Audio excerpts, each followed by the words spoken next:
Most students don't actually have a time problem. They have an energy problem, and their daily routine is the reason. Think about it. You sit down to study, but your brain feels foggy. You reread the same sentence again and again. Hours pass, yet nothing sticks. It feels like you're failing at being disciplined, but the truth is simpler than that. Your routine is fighting against how your brain works.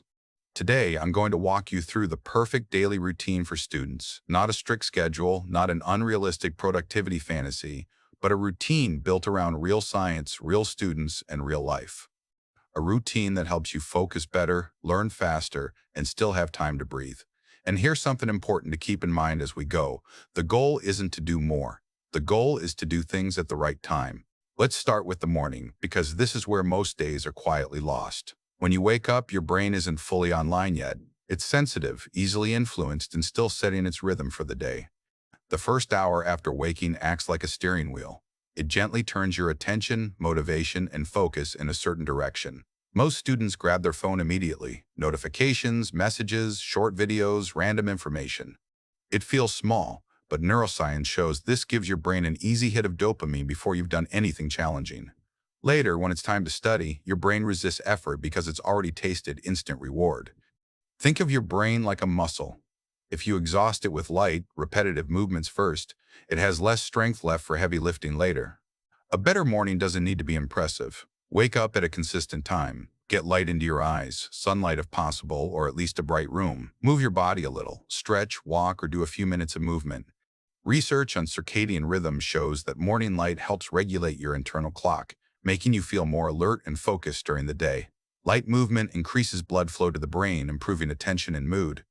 You're not trying to become a morning person. You're just helping your brain wake up properly. Now, here's an important question. When should real studying actually happen?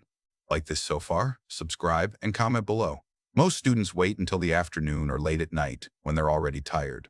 But cognitive science shows that focused attention comes in natural waves, and for most people, the strongest wave happens earlier in the day. This is when deep study should happen. Instead of trying to study all day, aim for 1 to 3 deep focus sessions. Each session should last around 50 to 60 minutes. During that time, you focus on one task only, no multitasking, no constant checking. Study after study shows that multitasking reduces learning, slows progress, and increases errors. When you focus deeply, your brain forms stronger neural connections.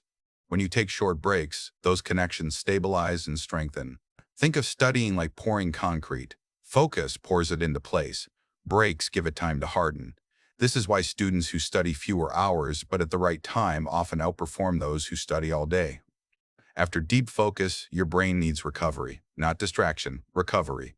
Recovery means giving your brain a different type of activity, light movement, eating a proper meal, talking with someone, doing easier tasks like reviewing notes, organizing materials, or preparing for future sessions. Psychologists call this managing cognitive load. When you constantly push without recovery, your performance drops. But when you alternate effort with rest, you stay productive for longer periods. Many students feel guilty when they rest. They tell themselves they haven't earned it. But this mindset leads to burnout, not success. Rest isn't the opposite of discipline. It's what makes discipline sustainable. Now let's talk about the evening, the part of the routine that quietly determines whether learning actually sticks. Sleep isn't just rest. It's when your brain does the real work. Neuroscience research shows that sleep is when memories are consolidated and information is transferred into long-term storage. Without enough sleep, studying is like writing notes on sand. It looks productive, but it disappears quickly. Students who consistently sleep 7 to 9 hours perform better academically than those who stay up late cramming, even when they study fewer hours overall. A strong evening routine doesn't need to be intense. Lower bright screen exposure before bed. Shift from heavy studying to light review. Go to sleep at a consistent time. Think of sleep as pressing save on your brain. You can work all day, but if you don't save, nothing truly stays. So if this routine is so effective, why do so many students struggle to follow it? Because they chase perfection instead of consistency. Behavioral science shows that flexible routines last longer than rigid ones. Missing a morning doesn't mean the day is ruined. One bad day doesn't erase progress. The routine is meant to support you, not punish you.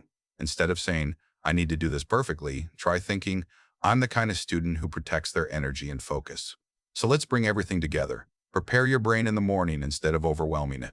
Do your hardest thinking when your focus is strongest. Balance effort with real recovery. Protect sleep like it's part of studying. And value consistency more than perfection. This routine won't turn you into a robot. It will turn your effort into results. So here's the question I want you to sit with. If your daily routine shapes your future more than motivation ever will, what is one small change you'll make tomorrow? Thanks for watching. Subscribe and comment what's next.